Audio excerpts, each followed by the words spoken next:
Hello and welcome to another module of the Paid Traffic series. In this module, you'll learn about solo ads. This module equips you with the relevant information to generate traffic via solo ads. First, the basics. What are solo ads? To make it simple, solo ads is a form of advertisement sent out to an entire or a portion of an email subscriber list. The rule is you are purchasing your intended audience or targeted traffic in the form of a mailing list.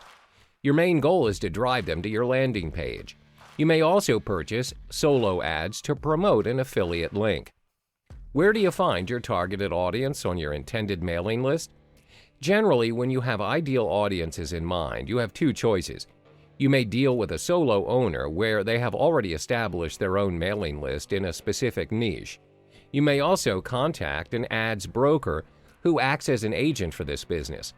This will be further discussed in the following modules. When you purchase a solo ad, the emails sent to your audiences are dedicated emails. This means the emails revolve entirely around the product or service you intend to promote. The emails are focused on a particular niche area depending on the product or service advertised. This may range from the selling of supplements to fitness campaigns. In a nutshell, solo ads work best for those intending to drive quick traffic in large numbers. This can be applied in context where you are about to launch a product or if you need traffic to be sent to a web page immediately. In the next module, we'll be talking about how solo ads work in detail and how and where to purchase your solo ads. Hi there and welcome back to the Solo Ads series. In this module, you'll learn how to generate and purchase your traffic via solo ads, specifically focusing on solo owners. Mentioned in the previous module, in order to search for your intended mailing list, there are two approaches. 1. Solo owners. 2. Solo ad brokers. What's the difference between the two? Solo owners are individuals who own their own solo ads. They've established their own mailing lists where they will sell a solo ad to you, and it's dependent on your market. Usually, solo owners will charge you by cost per click or CPC. This depends on how many customers are interested and click on your email for further information. Having said that, there are some downsides in opting to purchase your traffic from solo owners. As the name suggests, solo owners are only solo owners. Initially, most of them do have a specific mailing list for marketing and business purposes, but as their mailing list expands, many people inquire to purchase their lists where they have turned it into their main niche. Therefore, they are only interested in making money by selling their lists. Sometimes it's even possible that their mailing list doesn't even correspond to the advertisement that you intend to sell. This means you may be wasting your resources as you're promoting your product to the wrong audience. Secondly, certain markets or niches have very few solo owners as the market can be relatively new, or it's not been explored much by consumers. For instance, markets that cater towards very specific products for very specific audiences. Example, supplements to control the sugar level of diabetes patients.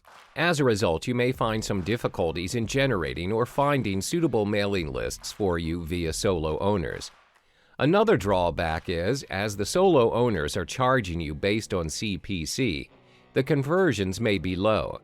As stated earlier, some of the mailing lists would not entirely hit the bullseye for you as the audiences are a mismatch.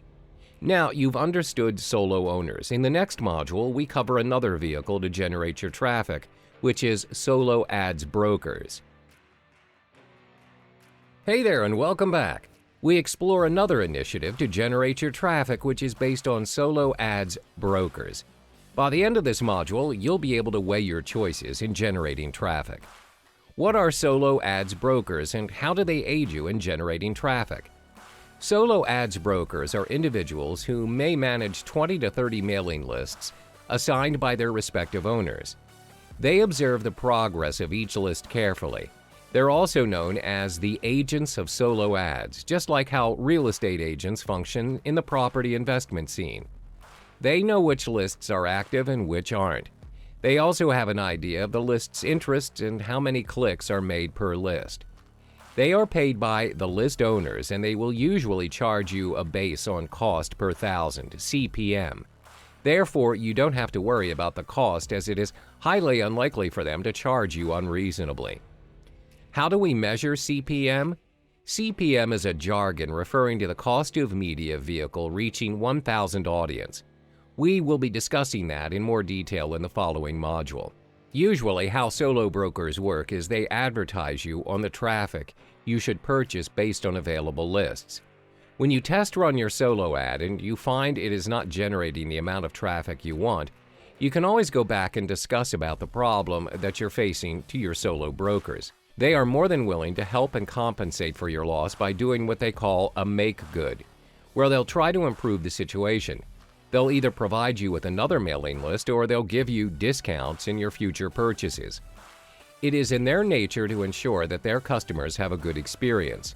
That's because their goal is to sell as many lists as possible to the right market, and they want their customers to come back and make another purchase with them in the future. They want to be in the business for the long haul. This kind of transaction is also made available through Facebook Solo Ads group. It can be a public or a closed group. In a particular group, there will be solo ads brokers or vendors, as well as the buyers. The brokers advertise the lists that they sell. Meanwhile, the customers who purchase the lists can publish testimonials on the group's page. Therefore, the members of the group will get direct feedback, and this will enable them to weigh their selection of lists. Examples of solo ads Facebook groups are as follows.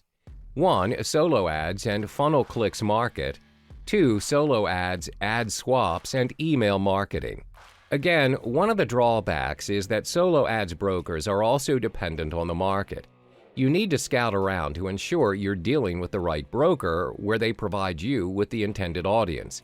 Different markets have different solo ads brokers. Don't waste your resources by making the wrong choice. Hi there, and welcome back. In this module, we provide you with the golden rules to ensure your solo ad success. The 2 rules focused on in this chapter are to identify your target audience and secondly, to be specific in your advertising. When you intend to launch a product or service, you have your own target audience in mind. Without any consumers, there's no reason for you to even think about the product in the first place. The same case applies in solo ads. You have to know which market to focus on and whom you are servicing. The first golden rule: identify your target audience and be familiar with their demographics. For instance, if you're selling skincare products that specialize in getting rid of acne, the questions you want to ask yourself are: which age group are you focusing on? Are you focusing on males, females, or both? What type of products are they purchasing? What sites are they interested in and looking at? It's important to identify these factors as it'll aid you in being more specific towards your advertisement goals. As a result, you're able to effectively generate the kind of traffic you want. By identifying your market, you're also able to select the market where people congregate for a specific cause or interest. After you've identified your target audience and you find a mailing list that works for you, remember to keep going 2 times bigger than your previous round. For instance, if you purchase 50 subscribers on a list and it works for you, continue with 100 subscribers for the next round. Continue to do the same each round until you have accumulated your ideal list for your advertisements. But always remember to not drastically go for a huge solo ad if you're relatively new to the scene. The strategy is to scale it small and to go bigger each time. This way you don't waste your resources on gaining unwanted subscribers. Now, the second golden rule is to be specific in your advertising. A lot of rookie solo ad users happen to be vague in what they're selling, thus confusing the audience. First and foremost, be clear of your purpose or goals of the email. Do not confuse the readers by making them wonder what your offer is. Clarity is key. Cut to the chase. Another important pointer to note is to stay true to why the audience opted into your list.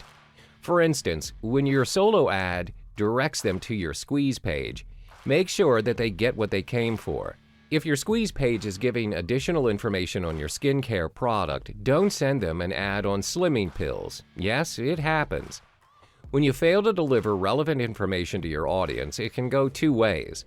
They either hit the unsubscribe button or worse, report you as spam. It's important to not only generate and drive traffic to your page, but to sustain and build up your lists as well.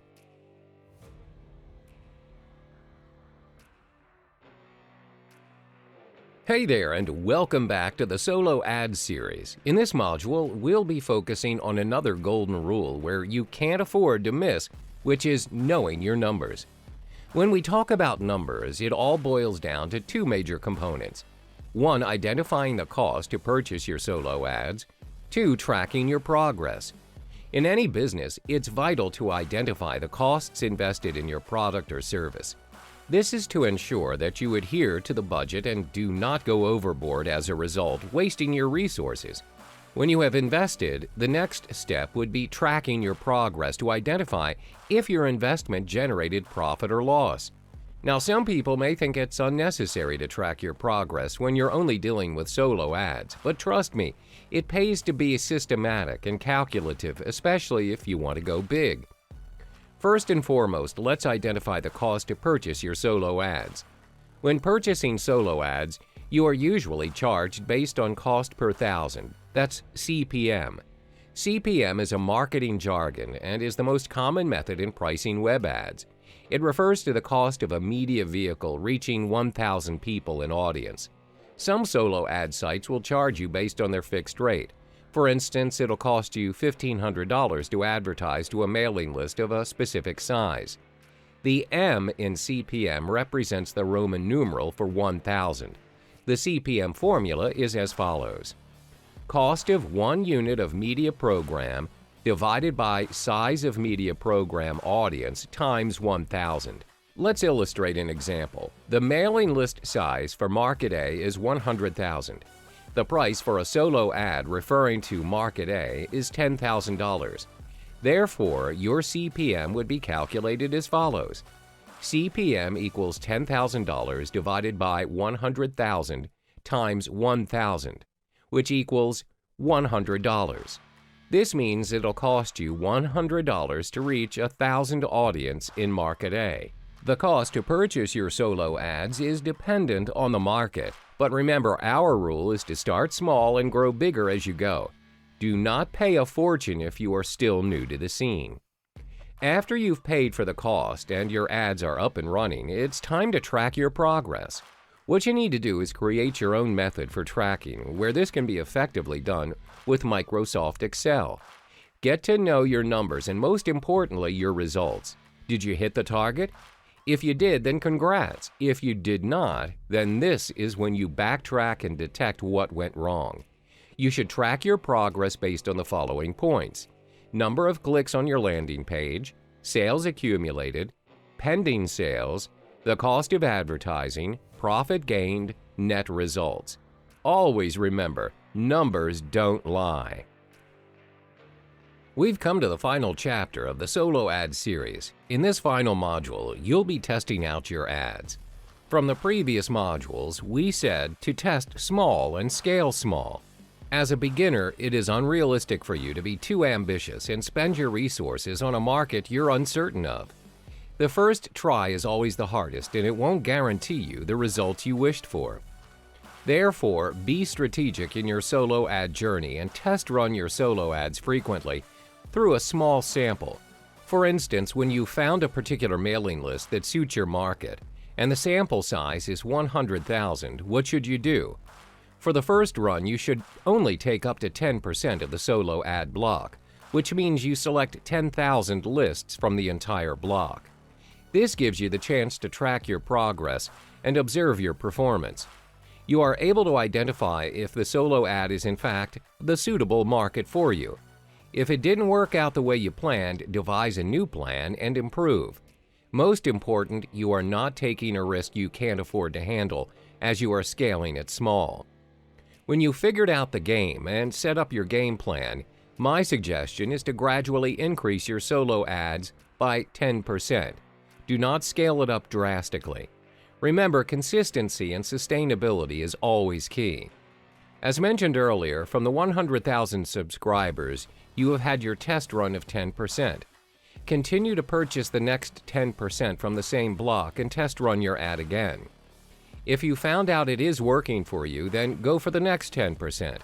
This is how you should test run and scale your solo ad if you're relatively new in the internet marketing scene. Keep going and increase your momentum by 10%. Once you've got the hang of it, it's smooth sailing from there. Test small, scale small, and then go bigger.